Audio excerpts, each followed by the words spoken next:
나르시시스트 남편은 자신의 우월성과 자기만족을 중요시하는 사람으로 주변 사람들과의 관계에서 문제를 일으킬 수 있습니다.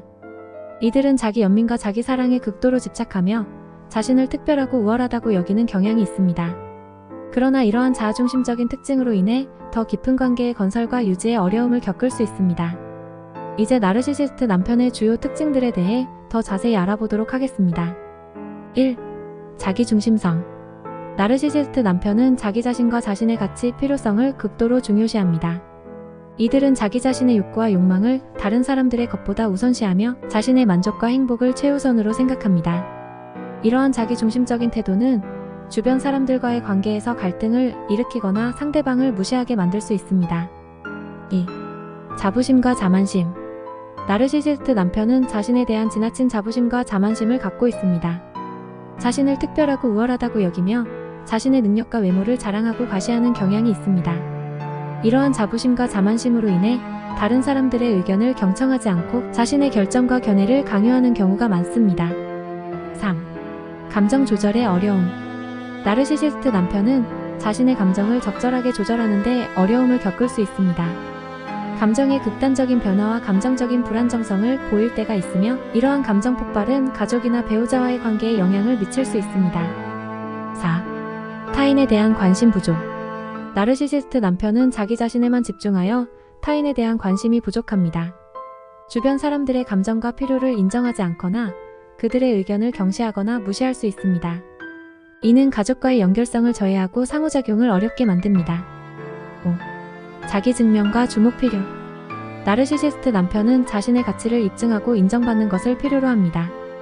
자기중심적인 행동과 자부심으로 인해 자신에 대한 주목과 찬양을 바라고 이를 통해 자기 존중감을 높이려 합니다. 6. 공감 능력 부족.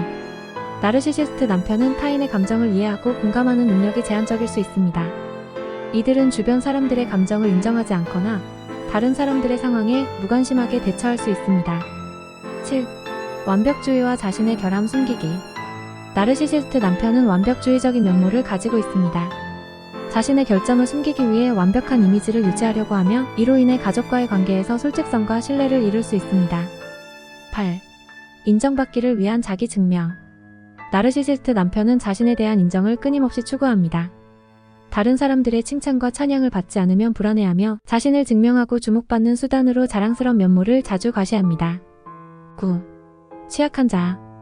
나르시시스트 남편은 겉으로는 자신감이 넘치지만 내적으로는 자아가 취약합니다. 자신의 부족함을 인정하지 않으려 하며 이를 숨기기 위해 자신을 강조하고 자신을 높이는 행동을 자주 보입니다. 이러한 나르시시스트 남편의 특징은 가족과의 관계에 큰 영향을 미칠 수 있습니다. 이러한 상황에서는 상호 간의 소통과 이해, 자기 자신을 보호하는 방법을 배우는 것이 중요합니다.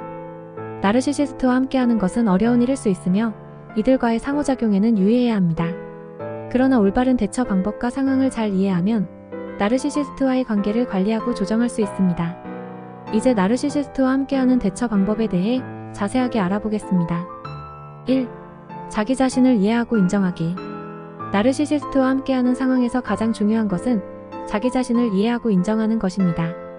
이러한 상황에서는 상대방의 행동이나 반응에 너무 집착하지 않고 자신의 감정과 필요를 인식하며 이해할 필요가 있습니다. 자기 자신을 성찰하고 자기인식을 높이는 것이 중요합니다. 2. 강제적 대응 회피. 나르시시스트와의 상호작용에서 강한 반발이나 대립을 일으키는 것은 바람직하지 않습니다. 이들은 충돌 상황에서 더 강력하게 반응할 수 있으며 이로 인해 상황이 더 악화될 수 있습니다. 따라서 강제적인 상황을 회피하고 대화를 통해 갈등을 조정하는 방법을 선택하는 것이 중요합니다. 3. 극단적 타협 피하기. 나르시시스트와의 관계에서 너무 극단적으로 타협하는 것은 오히려 문제를 더 크게 만들 수 있습니다.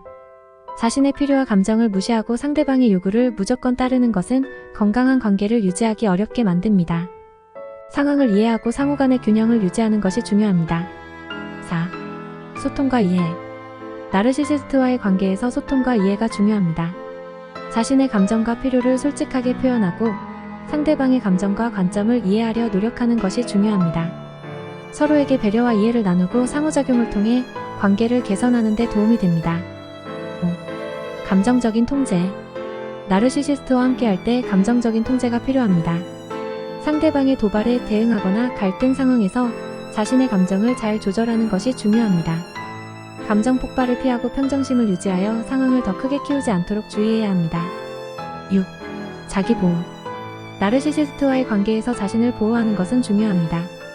상대방의 자아중심적인 행동이나 도발에 너무 영향받지 않고 자신을 지키는 방법을 찾아야 합니다.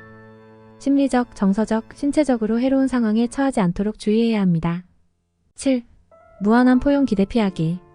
나르시시스트와 함께하는 사람들은 종종 상대방의 무한한 포용을 기대할 수 있습니다.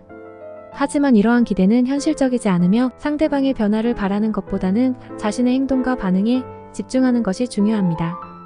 8. 상처를 입었을 때 도움 구하기. 나르시시스트와 함께하는 상황에서 상처를 받았을 때는 스스로 해결하려 하지 말고 가까운 친구나 가족, 상담 전문가와 상담하는 것이 도움이 될 수 있습니다. 상담을 통해 스트레스를 해소하고 적절한 대처 방법을 배우는 것이 중요합니다. 9. 전문가와의 상담. 나르시시스트와 함께하는 상황이 심각한 어려움을 겪는다면 전문가와 상담하는 것이 좋습니다. 정신건강 전문가나 부부치료사와의 상담을 통해 문제를 극복하고 건강한 관계를 구축하는 방법을 배울 수 있습니다. 종합적으로 나르시시스트와 함께하는 대처 방법은 상황에 따라 다르며 자기 자신을 이해하고 상대방과의 상호작용에 주의하는 것이 중요합니다. 상대방의 자아중심적인 행동에 너무 영향받지 않고 건강한 관계를 유지하기 위해 상황을 잘 파악하고 대처하는 능력이 필요합니다. 상황이 심각하다면 전문가의 도움을 받아 문제를 극복하고 행복한 관계를 구축하는 것이 좋습니다. 시청해주셔서 감사합니다. 좋아요, 구독 꼭 눌러주세요.